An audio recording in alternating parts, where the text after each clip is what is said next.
أعوذ بالله من الشيطان الرجيم. بسم الله الرحمن الرحيم. أهلا بكم عشاق قناة الكرة في النادي في كل مكان. مرحبا بكم في قناتكم المفضلة. طبعا احنا عندنا النهاردة شوية أخبار مهمة جدا وحصريات مهمة جدا. طبعا انتم متعودين معانا بالصدق في كل الاخبار وفي كل الحاجات اللي احنا بنجيبها لكم علشانكم وعلشان نفرح جمهورنا العظيم، جمهور النادي الاهلي الكبير. اولا بسم الله الرحمن الرحيم. اللهم صل وسلم وبارك عليك يا سيدي يا حبيبي يا رسول الله. اللهم صل وسلم وبارك عليك يا خير الورى يا حبيبي يا سيدنا محمد. اللهم صل وسلم وبارك عليك يا سيدي يا رسول الله. طبعا احنا يا جماعة علشان نيجي نتكلم، احنا في ايام مفترجة يستحب فيها الدعاء ويستحب فيها الرجاء لله سبحانه وتعالى والتقرب منه. فكلنا نردد معا: اللهم ابعد عنا متاعب الدنيا ولا تذقنا طعم الحزن يا رب العالمين، ولا دموع الضيق يا ارحم الراحمين. اللهم بحق سمائك ارح قلوبنا واسعدنا سعادة لا تفنى. اللهم يا ذا الجلال والاكرام اسعدنا سعادة لا تفنى تعانق بها نفوسنا الطيبة. اللهم اجبر خاطرنا جبرا انت وليه، فانه لا يعجزك شيئا في الارض ولا في السماء. رب اشرح صدورنا وارح قلوبنا ولا تعسر امورنا يا ارحم الراحمين، وافتح لنا ابواب الفضل والرزق والسعادة والخير والتيسير، وسد عنا ابواب الشر والتعسير يا رب العالمين. اللهم يا ذا الجلال والاكرام تقبل منا دعاءنا يا كريم. اهلا بكم عشاق قناة الكرة في النادي في كل مكان. احنا مع صانع الفرحة وصانع السعادة النادي الأهلي العظيم. لما نيجي نقول النادي الأهلي يا جماعة فطبعا لازم نقول هو مصدر فرحة مصر كلها، هو مصدر السعادة ل 80% من الشعب المصري. الأهلي صانع الفرحة، الأهلي مصدر السعادة، الأهلي هو كريم كراميل الحلوة للشعب المصري كله. فخر مصر يا جماعة وفخر افريقيا وفخر العرب كلهم هو النادي الاهلي.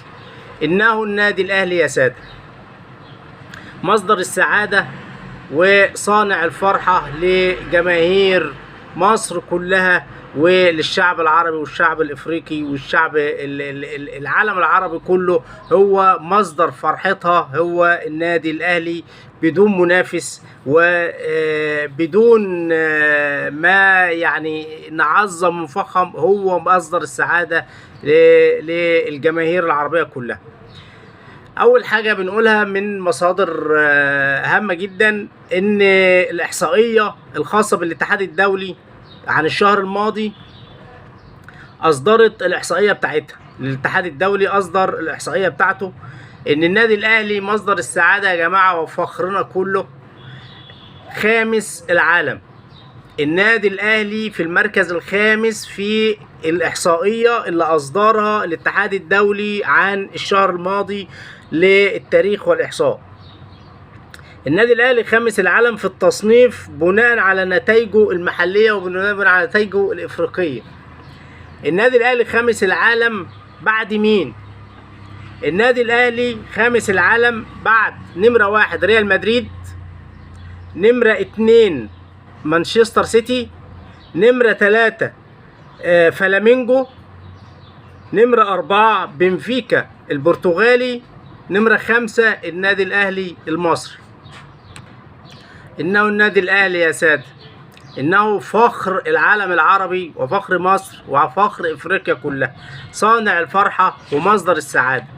لما يوصل النادي الأهلي في التصنيف الدولي خامس فريق على العالم بناء على نتائجه وبناء بنتائجه المحلية والإفريقية، فده حاجة لازم نفخر بيها ولازم نعتز بحاجة اسمها النادي الأهلي.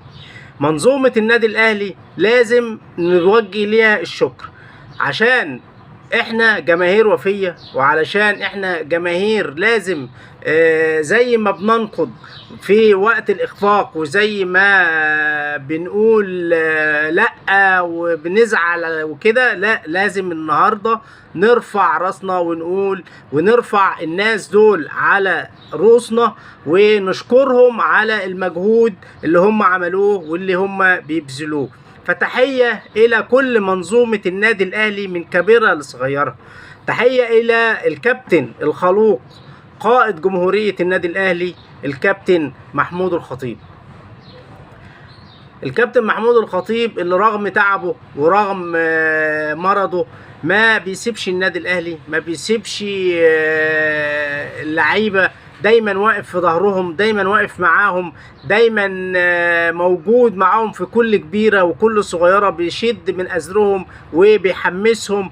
فده راجل لابد من رفع القبعة ليه، ولابد من ان احنا نقول له شكرا كابتن محمود الخطيب على كل الانجازات اللي انت بتعملها، وعلى كل المجهود العظيم اللي انت بتعمله انت ومجلس ادارتك كله كامل. احنا لسه من قيمة فترة بسيطة لسه محتفلين بافتتاح المقر الرابع للنادي الاهلي في التجمع الخامس، وان شاء الله ان شاء الله خبر حصر هو لجماهير قناة الكرة في النادي. ان شاء الله باذن الله بناء على معلومة من الكابتن احمد شوبير، النادي الاهلي ان شاء الله في خلال الايام القادمة هيعمل مؤتمر صحفي وهيعمل احتفالية كبيرة جدا جدا جدا لحدث عظيم. وهو من المتوقع ان الحدث العظيم اللي هيعلن عنه النادي الاهلي ان شاء الله ان شاء الله باذن الله هو البدء في اعمال او في البدء في انشاء استاد النادي الاهلي باذن الله باذن الله باذن الله. عليكم السلام. اتفضل، انا لايف يا باشا، اتفضل. نرجع لجمهورنا المحترم. تحية طبعا للكابتن محمود الخطيب، تحية إلى مجلس إدارته كاملا فردا فردا عشان ما ننساش حد منهم لأنهم كلهم ناس محترمين على راسنا. تحية إلى الجهاز الفني بقيادة الثعلب المكار المدرب المحترم كولر. طبعا كولر له الفضل يا جماعة، له فضل كبير جدا جدا على كل اللعيبة، لأنه الراجل ده قدر بذكائه وحنكته ان هو يطور كتير جدا جدا من اداء لاعيبه النادي الاهلي كلهم، سواء الاداء الدفاعي او الاداء الهجومي او مستواهم في اللعب او توظيف بعض اللعيبه في اماكن معينه هو محتاجها وهو شايفهم ان هم يقدروا يدوا فيه اللي مطلوب.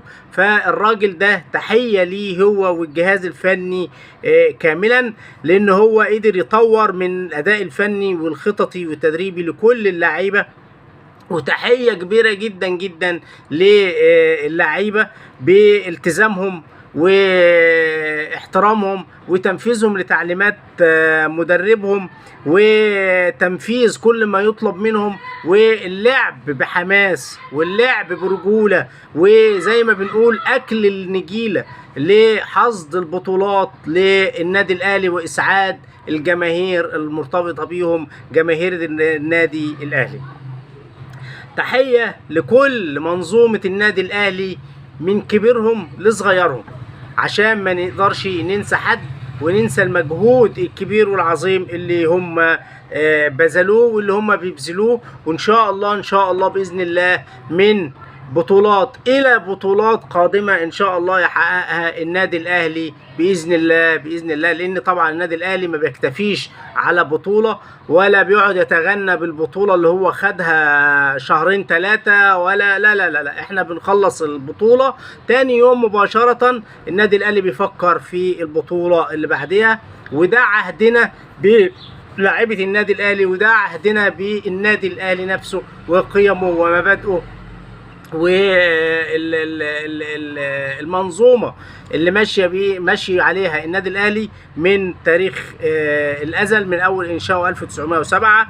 فتحيه الى كل منظومه النادي الاهلي كبيرا وصغيرا في كل التعب وكل اللي هم المجهود اللي هم بيبذلوه.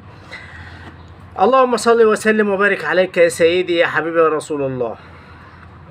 تعالوا بينا بقى عشاق قناة الكرة في النادي لحاجة تانية مهمة جدا هنكلمكم فيها برضو النهاردة بإذن الله. أولا الرجاء، اعلى باللايك لو سمحت، اضرب اللايك عشان اللي جاي ده حاجة مهمة أوي أوي أوي أوي.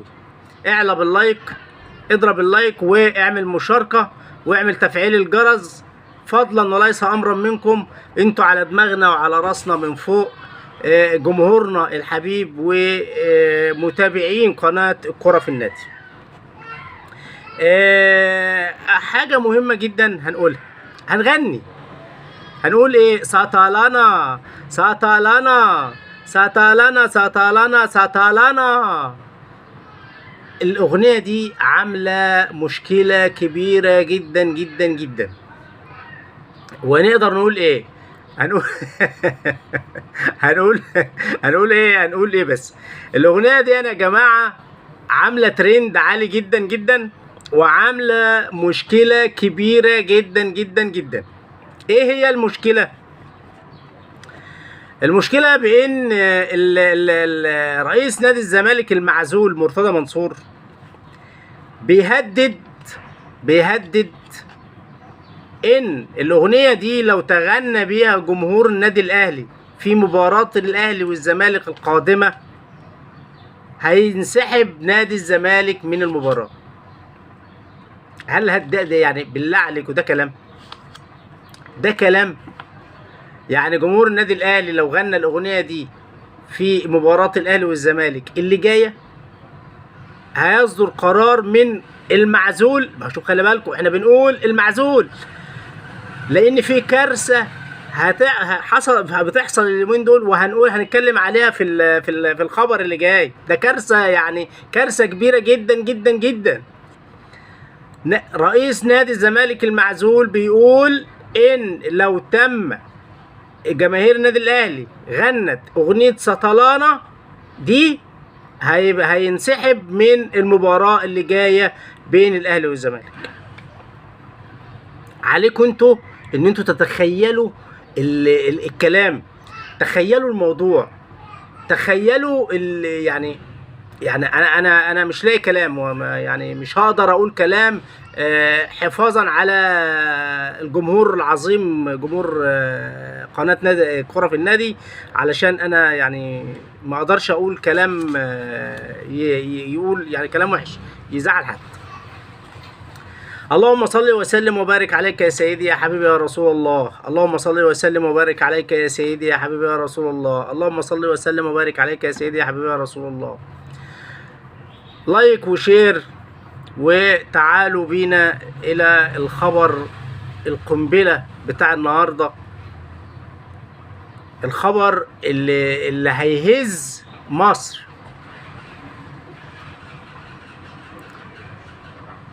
نداء الى السيد رئيس الجمهورية السيد عبد الفتاح السيسي. تاني، نداء الى السيد رئيس الجمهورية السيد الرئيس عبد الفتاح السيسي. نداء الى السيد رئيس مجلس الوزراء الدكتور مصطفى مدبولي.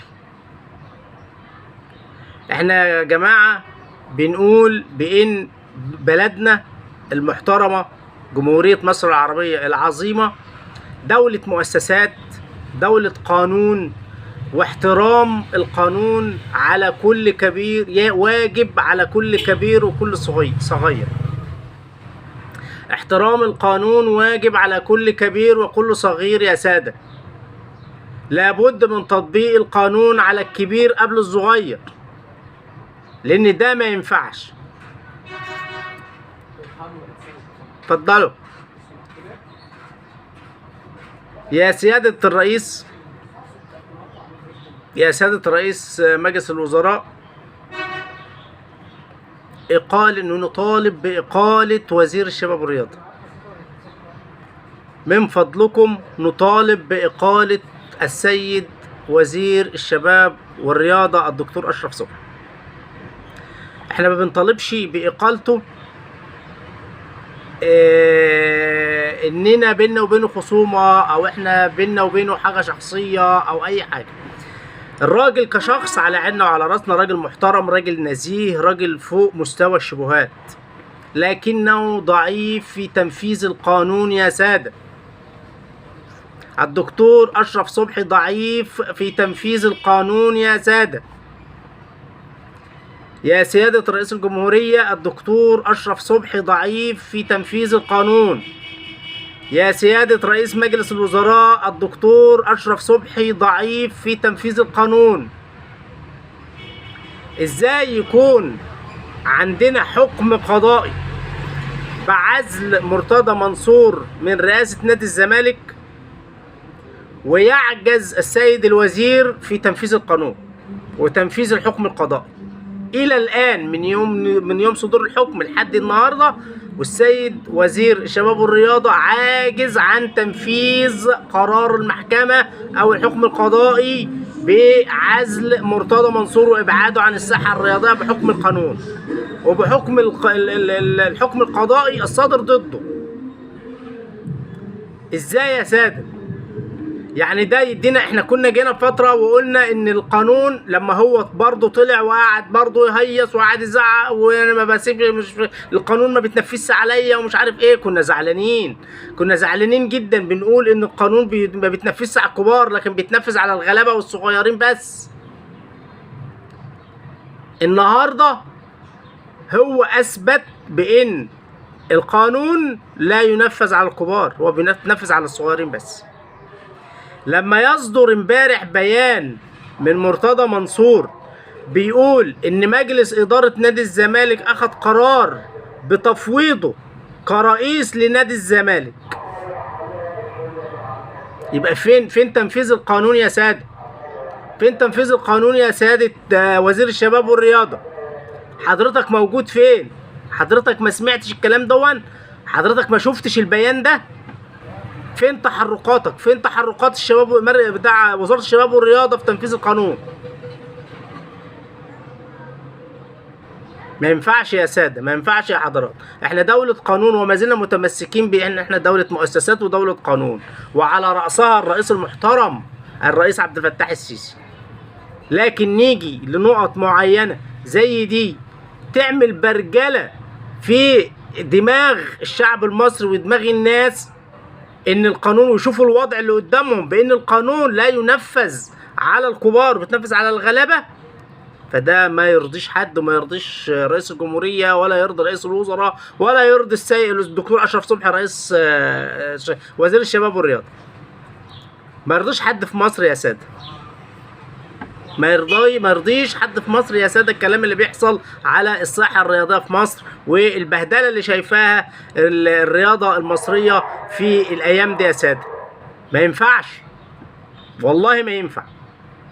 مش هنتكلم في الموضوع ده كتير برضو لاننا نوصل الامور لشخصنا او نوصل الامور ان احنا ضد الدكتور اشرف صبحي. لا، احنا بنقول ان الدكتور اشرف صبحي على راسنا وعلى دماغنا في كل حاجة، زي ما قلنا بان الدكتور اشرف صبحي كشخص على دماغنا وعلى راسنا ولا نشكك فيه كشخص ولا نشكك في نزاهته ولا اي حاجة، لكن احنا بنتكلم على تنفيذ القانون في جمهورية مصر العربية. نيجي لحاجة اهم تاني بقى يا جماعة. اللهم صل وسلم وبارك عليك يا سيدي يا حبيبي يا رسول الله. لايك وشير. اضرب اللايك يا حبيبي، اضرب اللايك بالله عليك علشان الفيديو يوصل لأكبر عدد ممكن وأكبر مشاهدين يتفرجوا عليه ويشوفونا ويشوفوا أخبارنا المهمة. من فضلك اضرب اللايك، من فضلك اضرب اللايك وشير الفيديو علشان يوصل للناس كلها في كل مكان. احنا بنيجي بقى لحاجة مهمة. احنا مش عايزين نسبق الأحداث، ومش عايزين نقعد نخمن، ومش عايزين نقعد نقول اللعيبه اللي ماشيه واللعيبه اللي جايه ومين اللي جاي ومين اللي رايح والكلام من ده، لعدم الشوشره على المسؤول او المسؤولين او لجنه التخطيط او امير توفيق او اي حد مسؤول عن شراء او بيع اللعيبه. طبعا احنا عارفين ومتأكدين حاجة مفروغ منها بان الكابتن حمدي فتحي خلاص يعتبر ان هو ماشي من النادي الاهلي، ونتمنى له كل توفيق، وان شاء الله باذن الله يرفع راسنا في القرى القطرية لانه رايح نادي الوقرة القطري. وكان في جلسة لإنهاء كل الأوراق وإنهاء كل المتعلقات بالموضوع دون في أحد الفنادق في مصر، في بعد مباراة النادي الأهلي والوداد الأولانية اللي كانت بتتلعب هنا في مصر. كان في بعد المباراة مباشرة كان في جلسة جمعت الكابتن أيمن مع المسؤولين، وأنهوا كل كابتن حمدي فتحي مع المسؤولين وفي الفندق، وخلصوا كل المتعلقات وكل الاتفاقات برحيل حمدي فتحي إلى نادي الوقرة القطري، ونتمنى له التوفيق إن شاء الله بإذن الله في مسيرته، وفي القادم يكون خير ليه إن شاء الله بإذن الله. طبعا احنا هنقول بقى للاعيبه اللي جايه ومين اللي جاي ومين اللي رايح ومين الكلام ده. طبعا احنا برضو عارفين بان تم انهاء الاتفاق مع محمد رضا بوبو للانتقال للنادي الاهلي ل5 سنوات، لكن لسه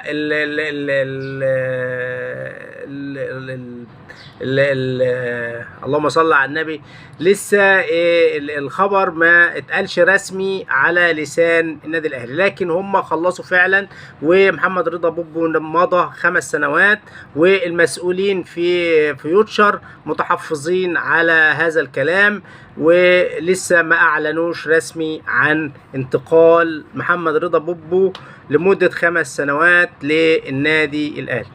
في طبعا مصادر وفي ناس بتقول بان بدأت المفاوضات من اول وجديد مع محمد بن رمضان، وفي ناس بتقول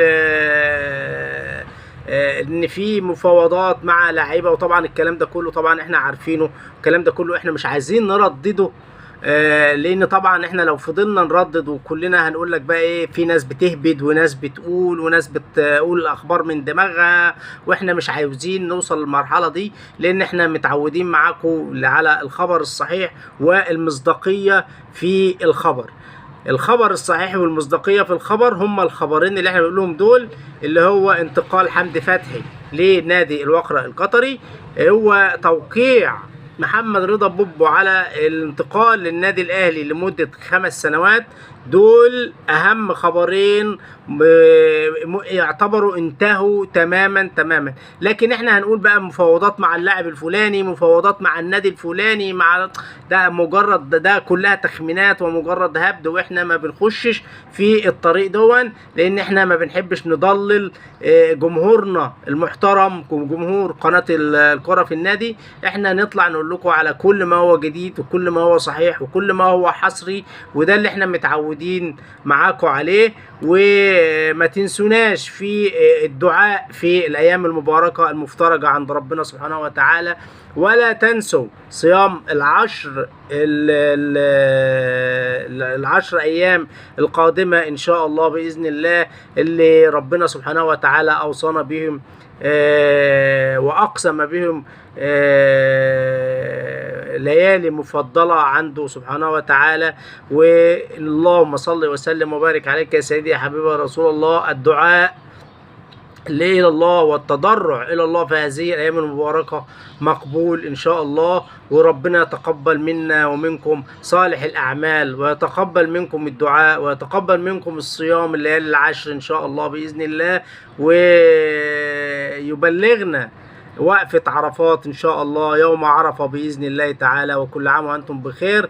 اللهم ونختم بالصلاة والسلام على رسول الله الكريم. اللهم صل وسلم وبارك عليك يا سيدي يا حبيبي يا رسول الله. وأنا تحت أمركم في أي سؤال أنتم محتاجينه أو أنتوا تقولوه. أهلا بكم، أهلا بكم. لا انا ما عنديش غير هو حمدي فتحي يا جماعه، هو حمدي فتحي بس اللي انا اقدر اقول بان هو راح الوكر القطري. متشكرين يا سيدي، شكرا شكرا لحضرتك. وبلوك بلوك، اشكرك. انا ما بردش على شتيمه، ما بردش على اي حاجه. متشكرين ان شاء الله. على راسنا والله، على راسنا كلكم، على دماغنا وكلكم على راسنا. وبنعتز بوجودكم دايما معانا. واشكركم، والسلام عليكم ورحمة الله وبركاته.